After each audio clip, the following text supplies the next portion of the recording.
السلام علیکم جی، فیاض رام آپ لوگوں سے مخاطب ہے۔ بات کریں گے سیما حیدر کیس کے حوالے سے، اور میں آپ کو پاکستان میں لیٹسٹ جو اس وقت صورتحال ہے، جو لیٹسٹ اپڈیٹ ہے وہ اپڈیٹ کرنے جا رہا ہوں سیما حیدر کیس کے حوالے سے۔ اس وقت پاکستان میں سیما حیدر کا جو مین فیسیلیٹیٹر تھا شاہد رند، جو کہ سیما حیدر کا کزن تھا اور اس کا سب سے بڑا عاشق اور اس کا سب سے بڑا سہولت کار تھا پاکستان میں، اس کے گرد گھیرا تنگ ہوا ہے۔ اور یہی وہ شخص ہے جس نے رابطہ کروایا تھا سیما کا سچن کے ساتھ، اور اس کا پاسپورٹ بنوانے میں، اس کا پلاٹ بکوانے میں، اس کی چوری کی وارداتوں میں، ڈاکو رانی کی چوری کی وارداتوں میں ملوث تھا یہ پورا یہ شاہد رند، جو کہ اس کی خالہ کا بیٹا ہے۔ اس کے گرد اب گھیرا جو ہے وہ تنگ ہو گیا ہے۔ اس کا پورا C D R mobile data جو ہے وہ اداروں نے جو ہے وہ لے لیا ہے، اور یہ کس سے ملتا ہے، کس سے رابطے میں تھا، کس طرح سے اس نے غلام حیدر کو دھوکہ دیا، اور کس طرح سے یہ اور سیما حیدر مل کر غلام حیدر کو لوٹتے رہے، اور کس طرح سے ہر جرم میں یہ ایسوسیٹ پارٹنر ان کرائم بنا رہا۔ یہ ساری کہانی جو ہے وہ پاکستان کے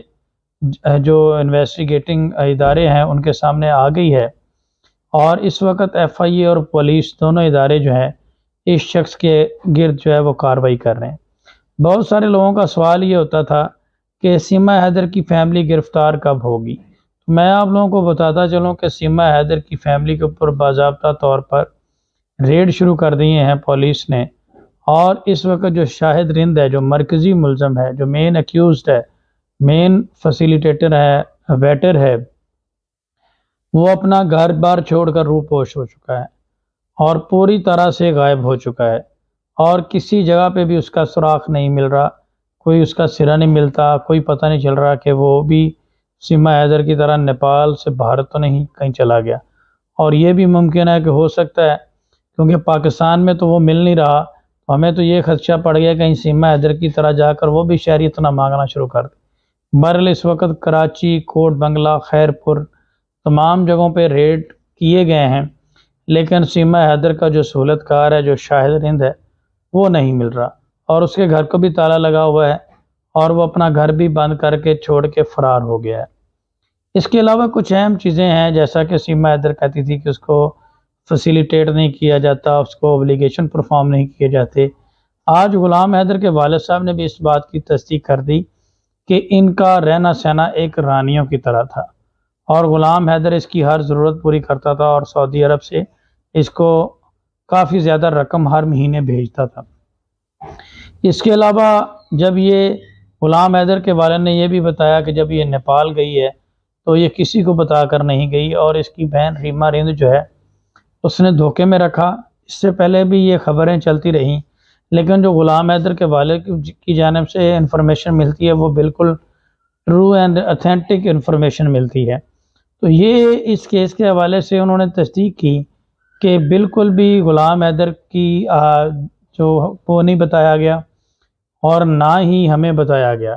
اور یہ بچے اس کے پاس چھوڑ کر گئی، گھر کے کسی فرد کو نہیں بتا کر گئی۔ تو یہ ساری کی ساری فیملی نے مل کر غلام حیدر کو پہلے تھوڑا تھوڑا کر کے لوٹا،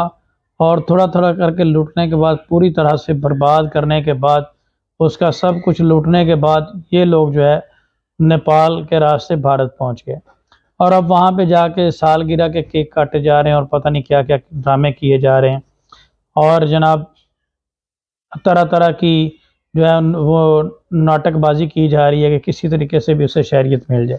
بہرحال میں آپ لوگوں کو بتا دوں، اس وقت سیما حیدر کی فیملی کے گرد گھیرا تنگ ہو گیا ہے، اور اس کے علاوہ اس کی بہنوں سے بھی پوچھ تاچھ شروع ہو گئی ہے، اور اس کے بھائی آصف رند کے حوالے سے بھی کاروائیاں سخت ہو رہی ہیں۔ تو یہ اس وقت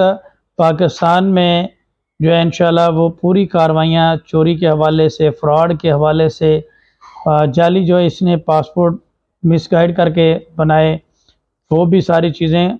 غلام حیدر کے والد صاحب نے تو یہاں تک بتایا ہے کہ سیما حیدر نے انہیں پتہ ہی نہیں چلنے دیا کہ کب پاسپورٹ بنائے ہیں۔ بہرحال یہ ساری چیزوں کے حوالے سے ایف آئی اے اور پولیس نے مل کے کارروائیاں کرنا شروع کر دی ہیں۔ اور اس کے علاوہ اگر بات کی جائے تو ان کے موبائل فون اور دیگر چیزیں بھی قبضے میں لی جا رہی ہیں۔ تو انشاءاللہ بہت جلد اہم گرفتاریاں بھی اس کیس میں متوقع ہیں۔ اس کے علاوہ اگر بات کی جائے تو فارن آفس سے بھی رجوع کر لیا گیا ہے، اور 1 یا 2 دن کے اندر اندر آپ کو فارن آفس کے حوالے سے بھی بڑی اہم اپڈیٹ جو ہے وہ سامنے آئے گی۔ بہت سارے لوگوں کا یہ کہنا تھا کہ فارن آفس تو سیما حیدر کے بچوں کو، غلام حیدر کے بچوں کو پاکستانی شہری ماننے کے لیے تیار ہی نہیں ہے، اور انہوں نے انکار کر دیا۔ اس حوالے سے بہت اہم اپڈیٹ ہونے جا رہی ہے، اور انشاءاللہ فارن آفس ہی اب اس بات کا مطالبہ کرے گا کہ غلام حیدر کے بچے جو ہیں وہ اس کو واپس کیے جائیں۔ وہاں پہ بھی اپلیکیشن سبمٹ ہو چکی ہے، اس پہ کیا فردر پروسیڈنگ ہے انشاءاللہ یہ اسی ویک میں ودن کمنگ جو 2 اور 3 ڈیز کے اندر اندر ہم آپ کو انفارم کریں گے۔ اس کے علاوہ میں بات کروں گا سیما حیدر کی بچی کے غلام حیدر کے بچوں کے حوالے سے، جو کہ پتہ چلا کہ غلام حیدر کی بچی جو ہے وہ بیمار ہے۔ وہاں کے مقامی لوگوں نے فون کر کے بتایا کہ بچی کافی زیادہ حد تک بیمار ہے اور اس کو ٹریٹمنٹ کے لیے بھی نہیں لے کے جایا ہے۔ تو یہ ہمارا رات کو بھی میرے ایک لائیو سیشن میں ہماری بہن موجود تھیں، انہوں نے بتایا کہ article 21A of the constitution right to education, جو کہ انڈین کانسٹیٹیوشن کے مطابق ایک رائٹ پرووائڈ کرتا ہے رائٹ ٹو ایجوکیشن کا، اور ہمارے پاکستان کا کانسٹیٹیوشن کے مطابق یہ آرٹیکل 25A ہے کہ ایوری سٹیزن جو ہے اس کو ایجوکیشن کا رائٹ ہے۔ اب یہ فنڈامنٹل رائٹ ہی بھارت اس کو نہیں پرووائڈ کر سکتا ان بچوں کو، اگر پرووائڈ کر بھی دیتا ہے تو وہ ودن پروٹیکشن جو ہے وہ وہاں پہ لینی پڑے گی ان کو، اور ساری زندگی ان کو وہاں پہ خطرہ ہی رہے گا۔ اور سیما حیدر اپنے آپ کو بچانے کے لیے یہ کہہ رہی ہے کہ اسے پاکستان سے خطرہ ہے۔ اگر سیما حیدر کو فار دا ٹائم بینگ شہریت دے بھی دیتے ہیں تو یہ بالکل بھی پبلک میں عام لوگوں کی طرح نہیں پھر سکتی، اور اس کو وہاں پہ تھریٹ ہی رہے گا، اور اس کے بچے کبھی بھی ہیلدی ایٹماسفیئر میں وہاں پہ ایجوکیشن حاصل نہیں کر پائیں گے، اور نہ ہی آزادی سے اور رہ سکیں گے۔ دوسری جانب پاکستان سے انہیں کسی قسم کا کوئی خطرہ نہیں ہے، اس چیز کی ذمہ داری گورنمنٹ آف پاکستان بھی لینے کے لیے تیار ہے، اور گورنمنٹ آف پاکستان کے ادارے بھی لینے کے لیے تیار ہیں۔ تو اس حوالے سے سیما حیدر تو کسی بھی صورت بچوں کی حقدار نہیں ہے، اور بچوں کو پڑھا ہی نہیں سکتی، تو پھر بچے بھارت میں کیسے رہ سکتے ہیں۔ اس کے علاوہ اگر جو علاج کی بات ہے تو علاج اس کا اسی وجہ سے رکا کیونکہ ان کے پاس کسی قسم کا کوئی کارڈ نہیں تھا، کسی قسم کا کوئی ڈاکومنٹ نہیں تھا جس کے اوپر یہ ہاسپٹل میں انٹری کر پاتے یا جو چیزیں ہیں۔ تو یہ بچی جو ہے وہ گھر میں بیمار رہی ہے، میزریبل کنڈیشن ہے اس وقت، تو یہ بہت افسوسناک صورتحال ہے۔ تو یہاں سے آپ اندازہ لگا لیں کہ ایک خاتون جو ہے وہ اپنے بچوں کے اوپر کس حد تک ظلم کر سکتی ہے۔ وہ سچن اور AP سنگھ کے ساتھ بھی وفاداری نہیں کرے گی، اور نہ ہی وہ بھارت سے وفادار ہے، وہ جسٹ ایک ڈرامہ کر رہی ہے اور ایکسپوز ہو رہی ہے، اور اس کی فیملی بھی آپ نے دیکھ لی کہ کس قدر خود غرض ہے کہ پوری طرح سے غلام حیدر کو لوٹنے کے بعد اب وہ مفرور ہو گئے۔ بہرحال اس وقت ان کے گرد گھیرا تنگ ہے، اور انشاءاللہ ہم اس میں پوری کارروائی کریں گے اور اس کو کسی صورت بھی اسپیئر نہیں کریں گے۔ آپ سب لوگوں کی سپورٹ کا اور دعاؤں کا بہت شکریہ۔ اپنا خیال رکھیے گا، دعاؤں میں یاد رکھیے گا۔ اللہ حافظ۔